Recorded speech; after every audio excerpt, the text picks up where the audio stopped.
Dari boy band, lalu kok bisa jadi pendeta? Salah satu agensi Korea kerjasama dengan salah satu TV swasta di Indonesia. Mereka atur untuk supaya berangkat ke Korea. Tapi dalam prosesnya akhirnya Tuhan gak izinkan, Tuhan gagalkan. Ternyata Tuhan mau saya jadi boyband di Indonesia aja. Tuhan atur akhirnya jadi boyband di Indonesia. Dan launchingnya bareng ternyata saya lihat, oh karena Tuhan mau saya tetap melayani Tuhan. Di doa ibuku, namaku disebut. Pada saat kita sendiri menghadapi masalah, di saat itulah kita baru teringat orang-orang yang mengasihi kita siapa. Bahwa betapa pentingnya tuh peran orang tua untuk menanamkan firman Tuhan sejak kecil. Karena kita nggak bisa jaga anak kita 100%. Setuju. Tapi kalau fondasinya benar, kemanapun dia, dasar firman itu akan menuntun dia. Jadi pelita dalam langkahnya. Roma 8 ayat 28 kan, Allah turut bekerja dalam segala sesuatu untuk mendatangkan kebaikan. Amin, amin, benar. Jadi semakin kencang pukulannya, semakin keras hantamannya, semakin indah hasilnya nantinya. Dan semakin Tuhan sayang kita sebetulnya. Karena kalau dicubit nggak berasa ya. Ditowel nggak berasa. Dipukul pantatnya, aduh iya sakit ya gitu. Biar sadar. Benar, setuju. Ngobrol santai bersama Wawaduh. Halo teman-teman, hari ini kita ketemu salah satu pendeta yang humble dan sedang viral. Coba terbak, siapa dia?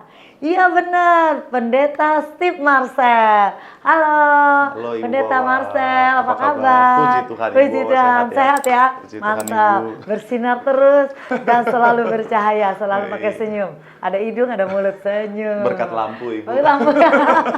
Pak Pendeta Marcel, Yes, Ibu. bagaimana nih awalnya ya Bapak Pendeta dari boy band, lalu kok bisa jadi pendeta? Iya, jadi memang sebenarnya saya sudah pelayanan dulu Ibu. Jadi dari 2008 saya sudah memberi diri untuk melayani Tuhan.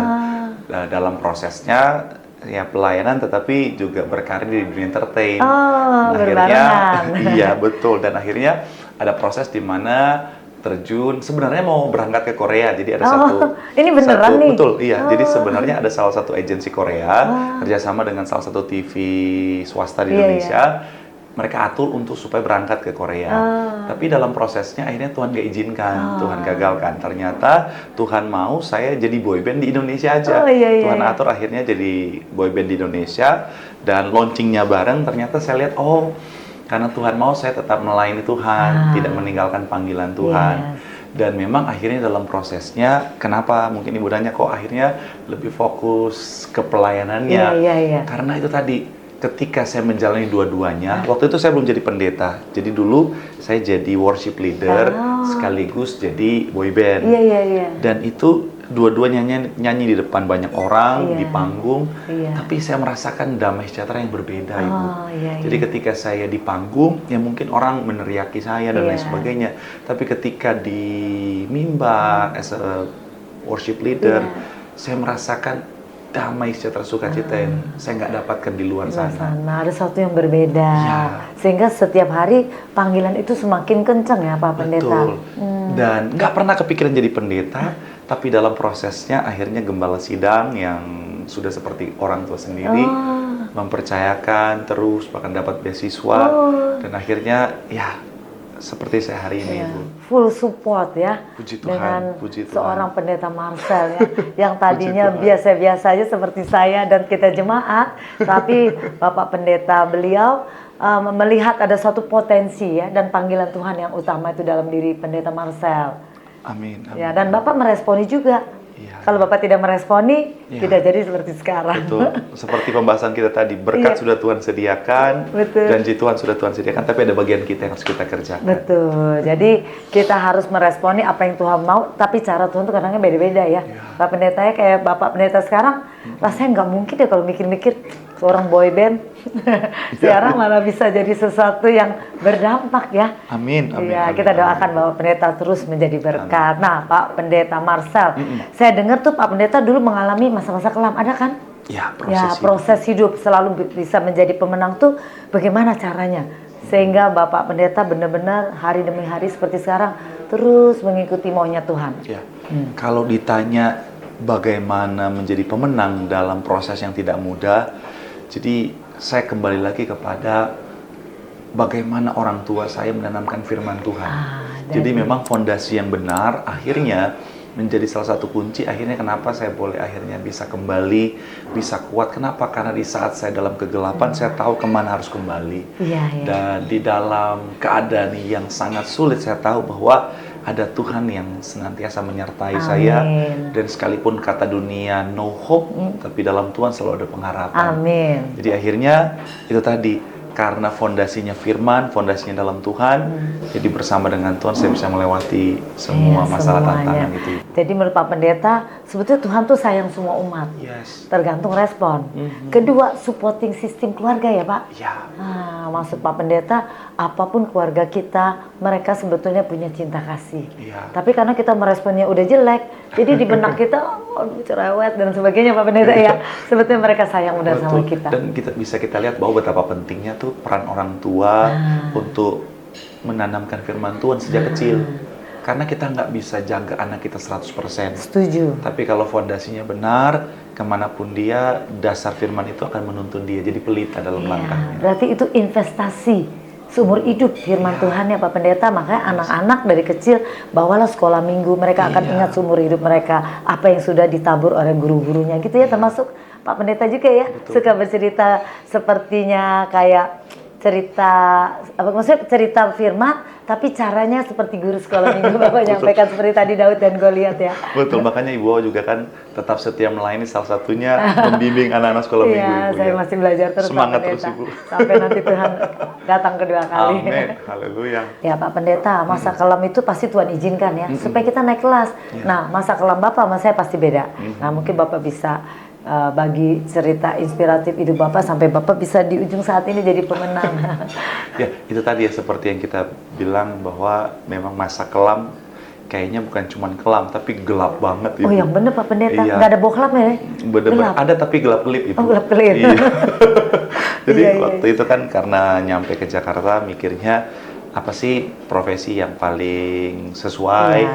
dengan kemampuan saya, dengan talenta, dengan Passion kita. passion juga, dan mungkin karena waktu di Manado pergaulannya seputar dunia entertain. Oh, Jadi iya, berpikir bahwa ya paling cepat bisa memulai adalah di dunia entertain. Iya. Dan akhirnya ya karena ada tidak semua tapi ada yang akhirnya membawa saya pada pergaulan yang buruk dengan mindset bahwa kalau mau sukses di sini harus ikut apa, dengan yang peraturannya. decision maker. Jadi artinya dengan orang-orang penting di PH dan lain sebagainya. Iya, Nah, ternyata kebanyakan itu pada saat itu, sekali lagi tidak semua tapi Iya. yang pada saat itu sering membawa ke dunia malam dan lain sebagainya. Dan akhirnya itu tadi dengan tujuan karena ingin sukses, ingin berhasil, Apapun halal. betul, akhirnya masuklah ke dalam dunia malam dan lain sebagainya. Dan terus menerus dengan segala hal yang sekali lagi ya bisa dibilang sangat buruk dan merusak semuanya. Dan akhirnya itulah, akhirnya pekerjaan saya hancur, kesehatan hancur, semuanya Oh, hancur. sempet itu Pak Pendeta ngalamin. Iya, akhirnya dalam titik yang sangat sulit itu semuanya yang sudah berjalan sebenarnya saya pikir udah baik, akhirnya hilang semua satu persatu. Dan akhirnya itulah di saat itulah saya diperhadapkan pada situasi di mana kata manusia kayaknya udah sulit, kayaknya udah nggak ada harapan. Tapi balik lagi, ingat bahwa dalam Tuhan ada pengharapan, makanya berjuang untuk bangkit lagi, memulai lagi dari awal. Dan itu tadi, secara manusia nggak kuat, nggak mampu, tapi karena ada Tuhan, segala perkara dapat kita dalam Tuhan yang memberikan kekuatan. Haleluya. Pak, mungkin ada orang yang bisa support Bapak saat itu. Siapa kira-kira Bapak bisa imagine? Maksud Kalau saya bisa bilang, mengupgrade Bapak untuk tuh maju sehingga sekarang ini. Jangan mundur. saya sangat mengucap syukur sama Tuhan karena Tuhan anugerahkan saya orang tua yang sekali lagi takut akan Tuhan. Jadi mungkin saya nggak cerita semua ke mereka karena saya nggak mau jadi beban pikiran mereka. Tapi namanya naluri seorang ibu ya, dia tahu anaknya dalam masa yang tidak mudah. Makanya support doa itu yang selalu luar biasa. Setiap hari minimal itu mami saya bisa telepon saya sampai 5 kali untuk mengetahui sekedar, lagi ngapain. Itu Bapak nggak terganggu di telepon 5 kali. Biasa anak laki kan, aduh cerewet nih, telepon terus. Mungkin awalnya begitu kali Pak. Ada masanya, Iya. ada masanya di mana ketika kita ngerasa terganggu ya. Iya, iya. Tetapi balik lagi, semakin dewasa, Oh. semakin kita mengerti betapa berharganya Iya, iya. itu, semakin kita justru sangat mengucap syukur orang tua kita punya waktu untuk Iya, kita. iya, iya. Jadi makanya saya selalu bilang buat anak muda yang Tuhan percayakan untuk saya layani bahwa manfaatkan, nikmatin setiap waktu yang Tuhan izinkan Amin. untuk kita bersama dengan orang tua. Yes. Karena akan datang masa di mana kita pengen tapi nggak bisa lagi. Oh, Dan benar. jangan sampai itu kita sesali. Betul, Jadi betul. selama Tuhan kasih kesempatan, hargai momen itu, nikmati momen itu. Makanya saya senang banget dalam momen itu orang tua sering telepon, sering support, sering doakan. Sampai hari ini boleh kuat bersama dengan Tuhan. Amin. Nah teman-teman, jadi kalau orang tua suka ngembel bukan berarti dia cerewet, Iya. tapi dia bentuk cinta. Nah makanya teman-teman harus dewasa ya, jangan berpikiran, oh saya maunya ini, mama cerewet, mama mau tahu aja gitu ya. Iya. Karena ada saat dimana kita pengen orang tua even untuk telepon kita, tapi nggak akan bisa lagi. Iya. Pada saat kita sendiri menghadapi masalah, di saat itulah kita baru teringat orang-orang yang mengasihi kita siapa. Pengen cerita pun takutnya kayak Pak Pendeta Marcel tadi ya, takut ngeganggu, akhirnya dipendam. Tapi untung doa seorang ibu bisa mengalahkan segala sesuatu, sehingga tembus ruang waktu dan dia mengetahui anaknya. Sehingga anaknya hari ini adalah salah satu inspirasi dari doa seorang ibu.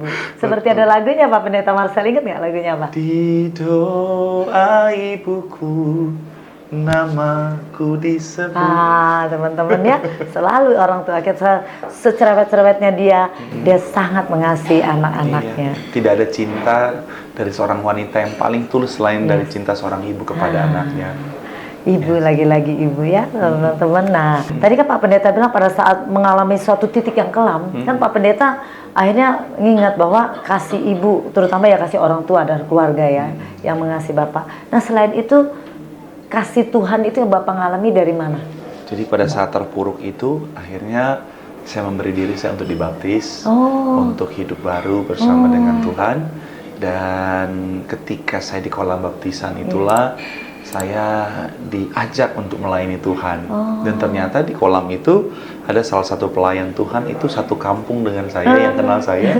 Dan dia langsung ajak juga untuk, ayo di divisi saya aja. Iya, iya. Dan dalam lingkungan yang baru itu, dalam pergaulan yang baru itu tadi ya, betapa lingkungan tuh sangat-sangat menentukan. Yes, Akhirnya saya mulai setuju. bangkit lagi, dan akhirnya itu tadi, sampai hari ini. Berarti lingkungan itu sangat penting juga teman-teman ya. Dan kebetulan Pendeta Marcel jatuhnya di tempat yang tepat. Puji Tuhan. Ya, begitu pendetanya angkat tangan, Tuhan yang turun tangan. Amin. Pak Pendeta. Menurut Pak Pendeta, kebanyakan manusia itu bertobat saat dia terpuruk. Itu kenapa harus terpuruk dulu Pak Pendeta? Tidak dalam keadaan kayak kita nih senyum-senyum gitu ya. Ya, memang nggak semua ya. Oh, nggak semua. Tapi Umumnya. banyak manusia tuh keras kepala. Ah, ya, setuju. Jadi kadang-kadang kalau nggak dihantam dengan pukulan yang keras, kadang-kadang nggak sadar-sadar. Betul. Makanya kadang-kadang Tuhan bisa izinkan dengan pukulan yang keras, tapi balik lagi Roma 8 ayat 28 kan Allah turut bekerja dalam segala sesuatu untuk mendatangkan kebaikan. Amin, benar. Jadi semakin kencang pukulannya, semakin keras hantamannya, semakin indah hasilnya nantinya. Dan semakin Tuhan sayang kita sebetulnya. Karena kalau dicubit nggak berasa ya. Ditowel nggak berasa. Dipukul pantatnya, aduh iya sakit ya gitu. Biar sadar. Benar, setuju. Memang Pak Pendeta Marcel ini walaupun muda beliau ya, tapi menyampaikan firman, menyampaikan sesuatu dengan bahasa anak muda sekarang. Jadi pelan tapi tajam. Puji Tuhan. Ya Pak Pendeta, Iya, apa yang membuat anak muda zaman sekarang ini kebanyakan ya umumnya mereka tuh kok bisa cepet lemah, cepet rusak, cepet juga gampang emosi gitu, tuh cepet juga gampang give up. Itu kenapa menurut Pak Pendeta? Balik lagi seperti apa yang kita bahas tadi Ibu ya. Seringkali karena dasarnya atau fondasinya nggak kuat. Setuju, fondasi. Iya, karena balik lagi bicara tentang fondasi akan menentukan kekuatan sebuah bangunan. Yes, setuju. Jadi ketika fondasinya kokoh, mau seperti apapun badai datang, seperti apapun gelombang, dia akan tetap teguh berdiri. Yes, setuju. Makanya betapa pentingnya balik lagi peran keluarga untuk kasih fondasi yang benar, fondasi dalam Tuhan. Karena kalau kita fondasinya adalah Tuhan dan firman-Nya, kita seperti membangun rumah di atas batu karang yang teguh. Yes. Apapun badai tetap kuat ini. Iya. Jangan di atas batu, jangan di atas pasir. Yes. Begitu kita tulis-tulis tuh di tepi pantai, tulis I love you. Romantis sekali, Bu, Iya. ya. Tahu-tahu sebentar lagi datang tuh air laut. Iya. Tahu-tahu dilihat udah hilang tulisannya. Hilang, ya ampun. Ya, setuju. Jadi balik-balik teman-teman, fondasi kita ya. Kalau dari kecil fondasi kita kuat ya, terutama keluarga ini memang peranannya sangat penting ya. Nah, jadi teman-teman, kalau nanti di antara kalian ya ada yang merasa letih, lesu, berbeban berat, balik ke keluarga. Amin. Biar bagaimana mereka adalah tempat kita berteduh yang tepat. Yes. Ya, jangan lari kemana-mana. Kadang-kadang salah pergaulan, akhirnya kita jadi pengikut. Kalau pergaulannya baik, kita bisa jadi strong kayak jamu cap jago. Baik, Pak. Terus kenapa? Siap, Ibu. Siap. Saya sangat setuju, Ibu. Apa dampak di masa depan ketika seorang hidup dalam pergaulan yang buruk? Misalnya pergaulan bebas, kehilangan keimanan, kehilangan pengharapan. Bagaimana menurut Pak Pendeta Marcel? Kalau saya boleh pinjam kalimat Ibu Wawa tadi soal respon ya. Respon. Jadi sebenarnya apapun yang terjadi dalam kehidupan setiap kita di masa lalu, balik lagi tergantung respon kita. Yes. Ada orang dulu hidupnya begitu baik, Iya, betul. tapi karena responnya salah masa depannya hancur. Setuju. Ada orang hidupnya dulu hancur, tapi karena responnya benar, masa depannya jadi luar biasa. Iya, Jadi betul. balik lagi, saya sangat setuju dengan apa yang Ibu Wawa bilang, betapa pentingnya respon kita. Segala sesuatu, responlah dengan positif, Yes. responlah dengan baik. Ketika responnya benar, masa depannya baik. Ya, setuju. Semangat. Pendeta Marcel. Respon teman-temannya, jadi sesuatu yang bagus kita responi. Taunya dari mana? Kita karena sering punya koneksi sama Tuhan. Jadi kita bisa tahu ini bener enggak. Yes. Kayak orang telepon ya Pak Pendeta, kalau baterainya udah low bed. Ya, kalau nggak di-connecting, lama-lama itu nggak bisa dipakai lagi. Akhirnya tinggal kita buang karena penghubungnya udah nggak ada. Tapi dengan adanya penghubung, telepon itu akan kembali lagi berfungsi. Demikian hidup kita. Setiap hari harus koneksi, harus dicolok dengan firman Tuhan. Betul, ya. betul. Makanya betul sekali ketika indikatornya adalah firman. Yes. Kalau firman yang jadi pelita, Yes. kita jadi tahu bagaimana harus merespon sesuatu. Iya. Ya benar teman-teman ya. Jadi kita harus bisa bersandar kokoh pada firman Tuhan. Apa sebaiknya harus dilakukan anak muda nih, Pendeta Marcel, supaya mereka nggak jatuh dalam kehidupan malam dan kehidupan dalam arti yang negatif menurut Pendeta? Nah, kalau dari pengalaman saya, pada umumnya kenapa seseorang itu jatuh dalam pergaulan dunia malam, seringkali karena mereka punya mindset itu hal yang menguntungkan. Iya. Nah, ketika ingin keluar, ingin menang, ingin tidak jatuh lagi, saya suka satu kalimat yaitu bertobat. Bertobat itu bahasa aslinya kan metanoia. Oh, Metanoia apa sih? Metanoia itu dari kata metamorfosis, artinya berubah. Berubah. Apa yang berubah? Pola pikir kita. Iya. Jadi yang dulu kita anggap untung kalau kata Paulus, Iya. sekarang ku anggap rugi. Oh. Jadi orang kalau mindsetnya sudah berubah, dia akan lihat bahwa ngapain lagi saya ke dunia malam, itu hal nggak ada keuntungannya sama sekali. Iya. Kalau bahasa anak zaman sekarang, bocuan sama sekali. Nggak untung ya.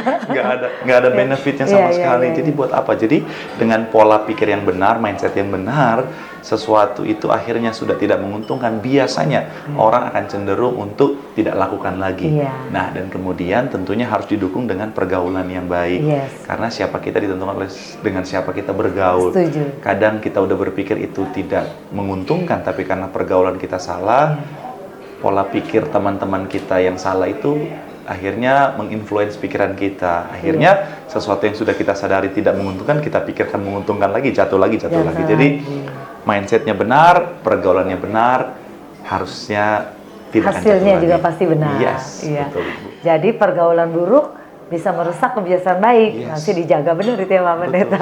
Betul. Pendeta Marcel, Iya. kalau ini seandainya nih ya ada anak muda, udah diinget-ingetin, masih aja betah di dalam dosa itu. Jadi ada pesan nggak kira-kira buat Pak Pendeta supaya dia tuh realize, menyadari bahwa sebetulnya dalam hati dia tuh menurut saya sih dia ngerti ini salah.